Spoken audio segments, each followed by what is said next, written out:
Selamat siang Pak, perkenalkan nama saya Kristiani Zemadu dari kelas 10D. Pada video kali ini saya akan menjelaskan konsep-konsep dari tanah. Pertama, kita mulai dari pengertian tanah. Tanah adalah lapisan permukaan bumi yang kompleks dan dinamis, terdiri dari campuran bahan mineral dan organik, memiliki struktur dan profil yang berkembang akibat interaksi faktor-faktor pembentuk tanah dalam waktu yang lama. Tanah merupakan media utama pertumbuhan tanaman, habitat bagi berbagai organisme, serta penyimpan dan penyalur air dan udara, menjadikan sumber daya alam yang sangat penting bagi kehidupan di bumi. 2. Faktor pembentuk tanah. Yang pertama, iklim. Suhu dan hujan mempengaruhi pelapukan dan organisme. Yang kedua, organisme. Tumbuhan, hewan, dan mikroba sumbang bahan organik dan proses biologi. 3. Batuan induk. Jenis batuan awal tentukan mineral dan tekstur dasar tanah. 4. Topografi. Bentuk lahan, lereng, ketinggian mempengaruhi drainase dan erosi. 4. Waktu. Proses pembentukan tanah membutuhkan waktu yang lama.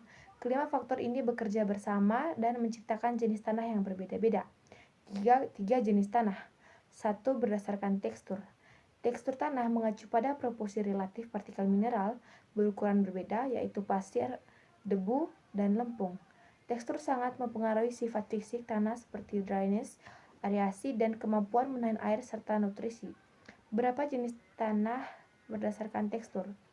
Tanah berpasir dimodulasi oleh partikel pasir. Ciri-cirinya adalah dryness dan areasi yang sangat baik. Namun, kemampuan menahan air dan nutrisi rendah, mudah diolah dan cepat kering. Tanah lempung didominasi oleh partikel lempung yang sangat halus. Ciri-cirinya adalah kemampuan menahan air dan nutrisi yang tinggi, namun drains dan areasi buruk, sulit diolah saat kering dan lengket saat basah. Tanah debu memiliki proporsi partikel debu yang dominan, ukurannya antara pasir dan lempung. Ciri-cirinya adalah kemampuan menahan air dan nutrisi sedang, drainase dengan areasi cukup baik, serta terasa halus seperti tepung. Tanah geluh merupakan campuran ideal antara pasir, debu, dan lempung dengan proporsi yang seimbang. Dianggap sebagai jenis tanah yang paling subur karena memiliki drainase dan areasi yang baik, serta kemampuan menahan air dan nutrisi yang optimal. 2. Berdasarkan kesuburan. Kesuburan tanah berkaitan dengan kemampuan menyediakan unsur hara yang dibutuhkan tanaman untuk tumbuh. Tanah subur kaya akan organik atau humus dan unsur hara penting seperti nitrogen, fosfor, dan kalium. Memiliki struktur yang baik, drainase dan areasi yang seimbang, serta pH yang sesuai untuk pertumbuhan tanaman. Contohnya adalah tanah vulkanis, muda, dan tanah alluvial yang mendapatkan pasokan nutrisi dari endapan sungai. Tanah kurang subur. Kekurangan badan organik dan unsur hara esensial biasanya memiliki struktur yang kurang baik, pH ekstrem, terlalu asam atau terlalu basah, atau masalah drainase. Contohnya adalah tanah gambut yang sangat asam atau tanah podzol yang tercuci unsur haranya. 3. Berdasarkan proses pembentukannya. Proses pembentukan tanah yang menghasilkan jenis tanah dengan karakteristik yang unik. Tanah vulkanis terbentuk dari abu vulkanik, biasanya sangat subur karena kaya akan mineral dan memiliki kemampuan menahan air yang baik. Tanah aluvial terbentuk dari endapan material yang dibawa oleh aliran sungai. Kesuburannya bervariasi tergantung pada material yang diendapkan. Tanah gambut terbentuk dari akumulasi bahan organik dan tidak terdekomposisi sempurna di lingkungan yang jenuh air. Biasanya sangat asam dan kurang subur untuk pertanian tanpa pengolahan khusus. Tanah laterit terbentuk di daerah tropis yang lembab dengan pelapukan intensif, kaya akan oksida besi dan aluminium, seringkali berwarna merah atau kuning, dan umumnya kurang subur karena unsur hara tercuci. Tanah podzol terbentuk di daerah beriklim dingin, lembab di bawah hutan konifer, memiliki lapisan evaluasi atau pencucian yang jelas dan lapisan evaluasi penimbulan unsur hara di bawahnya, umumnya asam dan kurang subur. 4. Berdasarkan klasifikasi taksonomi tanah. Sistem klasifikasi tanah yang lebih ilmiah dan hieraarkis seperti USDA Soil Taxonomy mengelompokkan tanah berdasarkan sifat-sifat profilnya, kandungan mineral bahan organik, dan lain-lain. Beberapa tingkatan utama dalam sistem ini adalah order. Tingkatan tertinggi adalah 12 order tanah utama yang dibedakan berdasarkan proses pembentukan dan karakteristik profil utama. Misalnya alfisol, andinsol, ardilsol, estisol, ispesol, dan lain-lain. Tingkatan yang lebih rendah dan lebih spesifik membagi order-order tanah menjadi kelompok-kelompok yang lebih detail berdasarkan sifat-sifat yang lebih spesifik. 4. Karakteristik tanah. 1. Karakteristik fisik. Tanah tersusun dari partikel mineral seperti pasir, debu, liat, yang menentukan tekstur dan kemampuan menahan air. Partikel ini membentuk struktur atau gumpalan yang mempengaruhi areasi dan drainasi.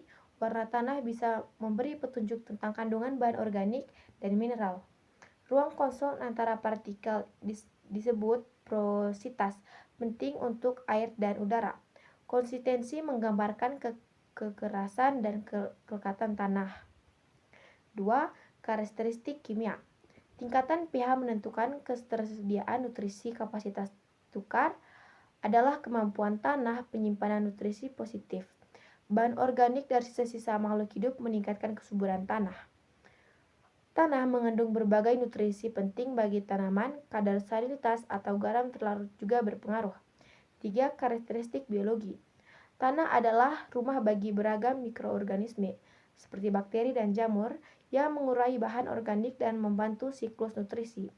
Ada juga mikroorganisme seperti cacing tanah yang memperbaiki struktur tanah. Semua aktivitas ini menunjukkan aktivitas biologis tanah. Semua karakteristik ini saling terkait dan menentukan kualitas tanah secara keseluruhan. 5. Profil tanah. Profil tanah adalah irisan vertikal yang memperlihatkan susunan lapisan-lapisan tanah yang terbentuk alami, disebut horizon. Setiap horizon memiliki ciri khas yang berbeda akibat proses pembentukan tanah. Urutan horizon utama dari permukaan ke bawah umurnya adalah horizon O, lapisan teratas yang didominasi materi organik dari sisa tumbuhan dan hewan yang membusuk, kaya akan nutrisi dan berwarna gelap. Horizon A, lapisan tanah atas atau topsil campuran bahan mineral dan organik, merupakan zona aktivitas biologis tinggi dan tempat akar tanaman banyak tumbuh. Horizon E, lapisan eluviasi atau pencucian. Material halus seperti liat dan mineral tercuci ke bawah, meninggalkan lapisan yang lebih terang dan berpasir tidak selalu ada. Horizon B, lapisan eluviasi atau pengendapan material yang tercuci dari atas terakumulasi di sini, seperti liat, besi, atau aluminium, sering disebut subbol.